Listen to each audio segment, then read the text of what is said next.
എന്നാശയം നീ നിൻ കൂടെ പാർക്കേണം. എൻ ജീവനാളെല്ലാം നിന്നെ കാണേണം. എൻ യേശുവേ, എൻ പ്രിയനേ, നിൻ മാർവിൽ ഞാൻ ചാരുന്നപ്പാ. നിൻ കൈകളെന്നെ പുണരുന്നല്ലോ. ഒഴുകുന്നു നിൻ സ്നേഹമെന്നിൽ. നീ മാത്രമേ എൻ്റെ ദൈവം, ഇന്നും എന്നും എൻ്റെ ദൈവം. നിൻ ഹൃത്തിൻ തുടിപ്പെൻ്റെ നെഞ്ചിൽ കേൾക്കുന്നു. കരയേണ്ട ഇനിയെന്നൻ കാതിൽ ചൊല്ലുന്നു. നിൻ ഹൃത്തിൻ തുടിപ്പെൻ്റെ നെഞ്ചിൽ കേൾക്കുന്നു. കരയേണ്ട ഇനിയെന്ന് കാതിൽ ചൊല്ലുന്നു. നിന്നോടു ചേർന്ന് കുറെ കൂടി ചേർന്ന് നിൻ കാൽപ്പാടുകളിൽ നടക്കും ഞാനെന്നും. നിന്നോടു ചേർന്ന് കുറെ കൂടി ചേർന്ന് നിൻ കാൽപ്പാടുകളിൽ നടക്കും ഞാനെന്നും.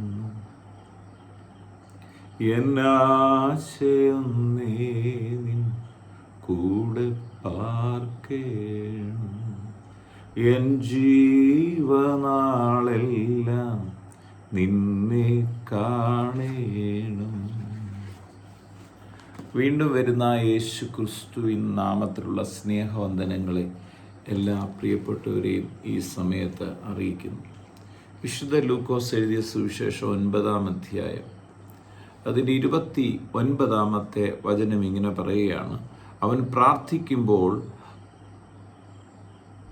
അവൻ്റെ മുഖത്തിൻ്റെ ഭാവം മാറി, ഉടുപ്പ് മിന്നുന്ന വെള്ളയായി തീർന്നു. 2 പുരുഷന്മാർ അവനോട് സംസാരിച്ചു.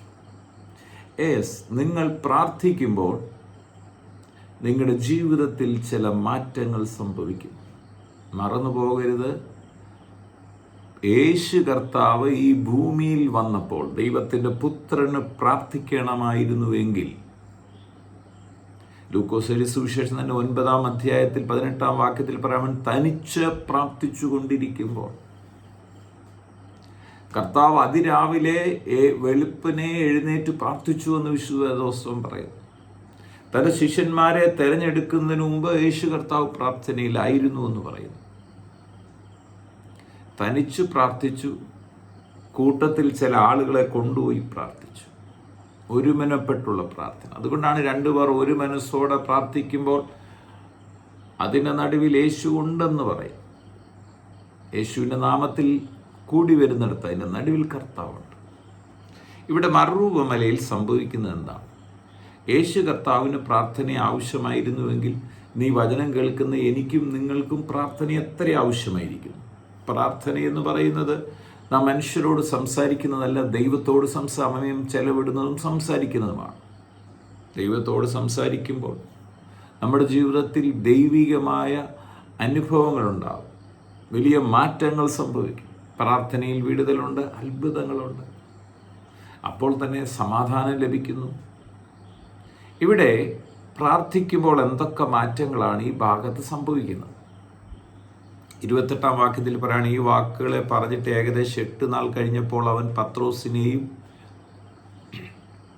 യോഹന്നാനെയും യാക്കോബിനെയും കൂട്ടിക്കൊണ്ട് പ്രാർത്ഥിക്കുവാൻ ഒരു മലയിൽ കയറിപ്പോയി. ഒരു പ്രത്യേക സ്ഥലം തിരഞ്ഞെടുത്ത് പ്രാർത്ഥനയ്ക്കായി. ജനം കൂടി നിൽക്കുന്നവരുടെ നടുവിലല്ല, ആരുമില്ലാത്തൊരു സ്ഥലത്ത് പ്രാർത്ഥിക്കുമ്പോൾ നാം ശ്രദ്ധിക്കേണ്ട ഒരു കാര്യം, പൊതുവിൽ പ്രാർത്ഥിക്കുന്നത് നല്ലതാണ്, പക്ഷെ മറ്റുള്ളവരെ കാണിക്കാനുള്ള പ്രാർത്ഥനയെക്കാളിലും നമ്മുടെ രഹസ്യ പ്രാർത്ഥനയ്ക്ക് വളരെ ഇമ്പോർട്ടൻ്റായി ദൈവം അത് കാണും. നമ്മുടെ ഹൃദയത്തിലെ രഹസ്യങ്ങൾ പോലും അറിയുന്ന കർത്താവാണ്. ഇവിടെ തനിച്ച് പ്രാർത്ഥിക്കണം. അപ്പോൾ അതുകൊണ്ടാണ് യേശു കർത്താവ് തന്നെ തിരഞ്ഞെടുക്കുമ്പോൾ, ശിഷ്യന്മാരെ തിരഞ്ഞെടുക്കുമ്പോൾ, നമ്മെ തിരഞ്ഞെടുക്കുമ്പോൾ പറയാണ്, തന്നോട് കൂടെ ഇരിക്കേണ്ടതിനും ഭൂതങ്ങളെ പുറത്താക്കണം, പ്രസംഗിക്കേണ്ടതിനയക്കാൻ നമ്മെ തിരഞ്ഞെടുത്തു. 12 തിരഞ്ഞെടുത്തു. അപ്പം ആദ്യത്തെ കാര്യം പ്രസംഗിക്കുകയും ഭൂതങ്ങളെ പുറത്താക്കുകയല്ല. ആദ്യത്തെ കാര്യം പ്രാർത്ഥിക്കുക എന്നുള്ളതാണ്. പ്രാർത്ഥനയ്ക്കാണ് ഇമ്പോർട്ടൻറ്റ്. കർത്താവുമായി സമയം ചെലവിടുന്നതിനാണ് കൂടുതൽ ഇമ്പോർട്ടൻ്റ് ആയിട്ടുള്ള കാര്യം. ഇവിടെ കർത്താവ് തനിച്ചും പ്രാർത്ഥിച്ചു, ശിഷ്യന്മാരെ കൂട്ടിക്കൊണ്ടും പോയി പ്രാർത്ഥിച്ചു. ഇവിടെ പാക്കളെ പറഞ്ഞ് പത്രോസ്, യോഹന്നാൻ, യാക്കോബിനെയും കൂട്ടിക്കൊണ്ട് പ്രാർത്ഥിപ്പാൻ മലയിൽ കടന്നുപോയി. അപ്പോൾ പറയാണ്, പ്രാർത്ഥിക്കുമ്പോൾ മുഖത്തിൻ്റെ ഭാവം മാറി. ഒന്ന്, ചില കാര്യങ്ങൾ പ്രാർത്ഥിക്കുമ്പോൾ മാറ്റം സംഭവിക്കും. നിങ്ങളുടെ പ്രാർത്ഥനാ വിഷയങ്ങൾക്ക് മാറ്റം സംഭവിക്കും. നിങ്ങളുടെ രോഗത്തിൻ്റെ അവസ്ഥയ്ക്ക് മാറ്റം സംഭവിക്കും. നിങ്ങളുടെ സാമ്പത്തിക വ്യവസ്ഥയ്ക്ക് മാറ്റം സംഭവിക്കും. നിങ്ങളുടെ കുഞ്ഞുങ്ങളുടെ ഭാവിയിൽ മാറ്റം സംഭവിക്കും. പ്രാർത്ഥിക്കുമ്പോൾ ഇവിടെ പറയാണ്, പ്രാർത്ഥിക്കുമ്പോൾ ഇവിടെ യേശുവിൻ്റെ മുഖത്തിൻ്റെ ഭാവം കൂടെ മാറുകയാണ്. അപ്പം പ്രാർത്ഥിക്കുന്ന ആളെ എങ്ങനെ തിരിച്ചറിയാമെന്ന് ചോദിച്ചാൽ അവരുടെ മുഖത്ത് വ്യത്യാസം തിരിച്ചറിയാൻ പറ്റും. ഒരു പ്രാർത്ഥനാ ജീവിതമുള്ള വ്യക്തിയെ കാണുമ്പോൾ അവരുടെ മുഖത്തിൻ്റെ ഭാവം കാണുമ്പോൾ അറിയാം. ഒരു കാര്യം പറയുമ്പം അവരുടെ മുഖഭാവം മാറുമ്പോൾ നമുക്ക് മനസ്സിലാവും ഇവർ പ്രാർത്ഥിക്കുന്ന വ്യക്തിയാണ്. അതുകൊണ്ടാണ് സ്തേഫാനോസ് പ്രാർത്ഥിക്കുമ്പോൾ പ്രാർത്ഥിക്കുന്ന ആളായിരുന്നു. സ്തേഫാനോസിൻ്റെ നേരെ കല്ലുകൾ കൊണ്ട് എറിയുമ്പോൾ സ്തേഫാനോസിൻ്റെ മുഖത്തിന് ഭാവം മാറുകയാണ്. അവന് ദൈവ തേജസ് സ്തേഫാനോസിൻ്റെ മുഖത്ത് വരികയാണ്. സ്തേഫാനോസ് പറയാണ്, സ്വർഗം തുറന്നിരിക്കുന്നത് ഞാൻ കാണുന്നു. ആ സ്വർഗീയ സന്തോഷം ആ മുഖത്ത് സ്തേഫാനോസിൻ്റെ നേരിട്ടു. പ്രാർത്ഥിക്കുന്ന ഒരു ദൈവവേദൻ്റെ ജീവിതത്തിൽ ഏത് പ്രതികൂല സാഹചര്യത്തിലും അവൻ്റെ മുഖത്തിൻ്റെ ഭാവം മാറും. പത്രോസും യോഹന്നാനും മറ്റ് ശിഷ്യന്മാരൊക്കെ പലപ്പോഴും അവരൊക്കെ തടവിലൊക്കെ പിടിക്കപ്പെടുമ്പോഴും അവർ പ്രാർത്ഥിച്ചു. കാരാഗ്രഹത്തിൻ്റെ നടുവിലും പ്രാർത്ഥിച്ചു. പ്രാർത്ഥനയിൽ ചില മാറ്റങ്ങൾ സംഭവിച്ചു. കാരാഗ്രഹത്തിൻ്റെ അടിത്തറകൾ പിളരുന്ന പ്രാർത്ഥനയുണ്ടായി. അവിടെ ചങ്ങലകൾ പൊളിഞ്ഞു, വാതിലുകൾ തുറന്നു, അവർ പുറത്തു വന്നു. ഇന്ന് പ്രാർത്ഥിക്കുന്ന ദൈവവൈതല് മറന്നു പോകരുത്. നിങ്ങൾ പ്രാർത്ഥിക്കുമ്പോൾ ചില മാറ്റങ്ങൾ സംഭവിക്കുകയാണ്. അദൃശ്യ മണ്ഡലങ്ങളിൽ ചില സംഭവങ്ങൾ നടന്നുകൊണ്ടിരിക്കുകയാണ്. പ്രാർത്ഥന വെറുതെയല്ല. നാം പ്രാർത്ഥിക്കുന്ന ഓരോ പ്രാർത്ഥനയും പുതുസൃഷ്ടിയായി ദൈവമക്കൾ സംസാരിക്കുന്ന ഓരോ വാക്കിലും ദൈവശക്തിയുണ്ട്. ഇവിടെ പറയാണ്, അവർ പ്രാർത്ഥിക്കുമ്പോൾ മുഖത്തിൻ്റെ ഭാവം മാറി, ഉടുപ്പ് മിന്നുന്ന വെള്ളയായി തീർന്നു. ഉടുപ്പിൽ വ്യത്യാസം വരികയാണ്. 2 പുരുഷന്മാർ അവനോട് സംസാരിച്ചു. മോശയും ഏലിയാവും തന്നെ. അവർ തേജസ്സിൽ പ്രത്യക്ഷരായി. പ്രാർത്ഥനാ റൂമിൽ തേജസ്വരൂപിയായ കർത്താവ് പ്രത്യക്ഷനാകുന്നുണ്ട്, മറന്നുപോകരുത്. നമ്മുടെ പ്രാർത്ഥനയിൽ നാം തനിച്ചല്ല, നമ്മളോടുകൂടെ കർത്താവ് പ്രാർത്ഥന റൂമിൽ ഇറങ്ങി വരുന്നുണ്ട്. ദൂതന്മാർ ഇറങ്ങി വരുന്നുണ്ട്. അതൊന്ന് വിശ്വാസ കണ്ടാൽ നമ്മൾ പ്രാർത്ഥിക്കാൻ കൂടുതൽ സമയം ചെലവിടും. ഇവിടെ പറയാണ്, പ്രത്യക്ഷരായി. തേജസ്സിൽ യെരൂശലേമിൽ പ്രാപിപ്പാനുള്ള നിര്യാണത്തെക്കുറിച്ച് സംസാരിച്ചു. പത്രോസും കൂടെയുള്ള ഒരു ഉറക്കത്താൽ ഭാരപ്പെട്ടിരുന്നു. ഉണർന്ന ശേഷം അവർ തേജസ്സിനെയും, പ്രാർത്ഥിക്കുമ്പോൾ അവിടെ തേജസ് വരുന്നുണ്ട്, ദൈവീക തേജസ്. അവൻ്റെ തേജസ്സിനെ, അവനോട് കൂടെ നിൽക്കുന്ന 2 പുരുഷന്മാരെയും കണ്ടു. അവർ അവനെ വിട്ടുപിരിയുമ്പോൾ പത്രോസ് പറയുകയാണ്, യേശുവിനോട്, ഗുരു, നാം ഇവിടെ ഇരിക്കുന്നത് നല്ലതാണെന്ന് പറയുകയാണ്.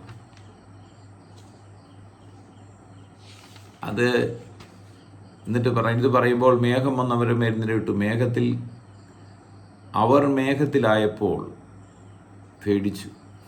അവിടെ വലിയ മേഘം വന്ന് മൂടി. ഒരു ഹോളി സ്പിരിറ്റിൻ്റെ സാന്നിധ്യം വന്ന് മൂടി, ദൈവിക സാന്നിധ്യം മൂടി. മേഘത്തിൽ നിന്ന്, ഇവരെൻ്റെ പ്രിയപുത്രൻ, ഇവന് ചെവി കൊടുപ്പിക്കുന്നൊരു ശബ്ദം ഉണ്ടായി. പ്രാർത്ഥനയുടെ നടുവിൽ ചില ശബ്ദങ്ങൾ കേൾക്കാൻ കഴിയും, ദൈവിക സന്ദേശങ്ങൾ കേൾക്കാൻ കഴിയും. യേശുവിനെ അപ്പോൾ പിന്നെ അവർ കാണുന്ന യേശുവിനെ തനിച്ച. അവർ പിന്നെ ആരോടും പറയാതെ മൗനമായിരുന്നു. എന്നെ കേൾക്കുന്ന പ്രിയ സഹോദര സഹോദരി, നിങ്ങൾക്ക് പ്രാർത്ഥിക്കുമ്പോൾ, പ്രാർത്ഥനയ്ക്ക് വേണ്ടി സമയം ചെലവിടുമ്പോൾ നിങ്ങളുടെ മുറിയിൽ ഇറങ്ങുന്ന ദൈവം മഹത്വമുണ്ട്, ദൈവത്തിൻ്റെ തേജസ്സുണ്ട്. നിങ്ങളുടെ വിഷയങ്ങൾ മാറുക തന്നെ ചെയ്യും. ആ വിഷയങ്ങൾ മാറിപ്പോകും പ്രാർത്ഥനയുടെ നടുവിൽ എന്ന് വിശ്വസിക്കുക. കർത്താവ് ജീവനോടെയുണ്ട്. നമുക്ക് പ്രാർത്ഥിക്കാം. പിതാവെ, പ്രാർത്ഥിക്കുന്ന പ്രിയപ്പെട്ടവർക്കായി സ്തോത്രം ചെയ്യും.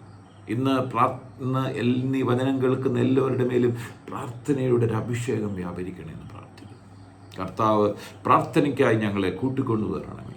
ഞങ്ങളുടെ പ്രാർത്ഥനയുടെ നടുവിൽ ഞങ്ങൾ തനിച്ചല്ലല്ലോ, കർത്താവ് ഞങ്ങളോടൊപ്പം ഉണ്ടല്ലോ. കർത്താവിൻ്റെ തേജസ് ഞങ്ങളോടൊപ്പം ഉണ്ടല്ലോ. ഞങ്ങൾ ഒരുമനപ്പെട്ട് പ്രാർത്ഥിക്കുമ്പോൾ കർത്താവ് ഞങ്ങളുടെ നടുവിലുണ്ടെന്ന് കർത്താവിൻ്റെ വാഗ്ദത്തമാണല്ലോ. ഇന്ന് പ്രാർത്ഥിക്കുമ്പോൾ ഞങ്ങളുടെ മധ്യേ കർത്താവുള്ളതിനായി സ്തോത്രം. ഇന്നെ ഞാൻ പ്രാർത്ഥിച്ചുകൊണ്ടിരിക്കുമ്പോൾ തന്നെ എന്നെ കേൾക്കുന്ന രോഗികൾ, അവരുടെ അരികിൽ കർത്താവിൻ്റെ തേജസ് ഉള്ളതിനായി സ്തോത്രം. അവരിൽ ഇപ്പോൾ തന്നെ യേശുവിൻ്റെ മുഖത്തിൻ്റെ മാറ്റം പോലെ അവരുടെ ജീവിതത്തിൽ ഇപ്പോൾ തന്നെ ശരീരത്തിലെ മാറ്റം സംഭവിക്കട്ടെ. രോഗികൾ സൗഖ്യമാകട്ടെ. സാമ്പത്തിക പ്രതിസന്ധിയിലിരിക്കുന്നവർ വിടുതലാകട്ടെ. ഹൃദയഭാരങ്ങൾ മാറിപ്പോകട്ടെ. ആകുല ചിന്തകൾ മാറട്ടെ. ഭയങ്ങൾ മാറിപ്പോകട്ടെ. കർത്താവായ യേശുവിൻ്റെ മഹത്വം ഓരോ വ്യക്തി ജീവിതങ്ങളിൽ വ്യാപരിക്കട്ടെ. പ്രാർത്ഥിച്ച് അനുഗ്രഹിക്കുന്നു.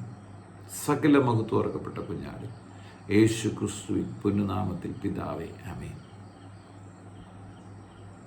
നിന്നോടു ചേർന്ന് കുറെ കൂടി ചേർന്ന് നിൻ കാൽപ്പാടുകളിൽ നടക്കും ഞാനെന്ന്. എന്നേശുവേ, എൻ പ്രിയനേ, നിൻ മാർവിൽ ഞാൻ ചാരുന്നപ്പാ. നിൻ കൈകളെന്നെ പുണരുന്നല്ലോ. ഒഴുകുന്നു നിൻ സ്നേഹമെന്നിൽ. നീ മാത്രമേ എൻ്റെ ദൈവം, ഇന്നും എന്നും എൻ്റെ ദൈവം.